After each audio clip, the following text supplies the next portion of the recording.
Sir இந்த model TV பார்த்தீங்கன்னா UA50 TU8000 அப்படிங்கிற மாடல் தான் டிவியோடங்க சார். இது சாம்சங் டிவி.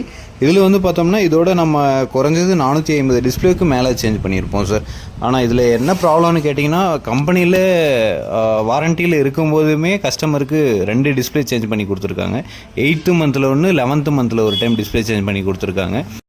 அதுக்கப்புறம் பார்த்தீங்கன்னா நம்மக்கிட்ட வந்து 15th மந்தில் 15வது மாதம் கழித்து நம்மக்கிட்ட டிஸ்பிளே சேஞ்ச் பண்ணணும் அப்படின்னு சொல்லி எடுத்து வந்திருந்தாருங்க.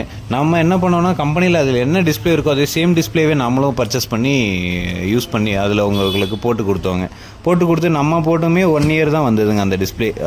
என்ன ப்ராப்ளம்னா, அதில் CCPT அப்படின்னு சொல்லி ஒரு பேனல் யூஸ் பண்ணியிருக்காங்க டிஸ்பிளே. நம்மளுமே ஒரு டைம் போட்டு கொடுத்து கஸ்டமர் ரொம்ப டிசப்பாயிண்ட் ஆகிட்டாங்க. செகண்ட் டைம் வந்து என்ன பண்ணோன்னா, வேறு டிஸ்பிளே IPS டிஸ்பிளே சார். அந்த LG டிஸ்பிளேவே நம்ம இந்த சாம்சங் டிவிக்கு போடணும் அப்படின்னா டைரெக்டாக யூஸ் பண்ண முடியாதுங்க சார். பிக்சர் வராது.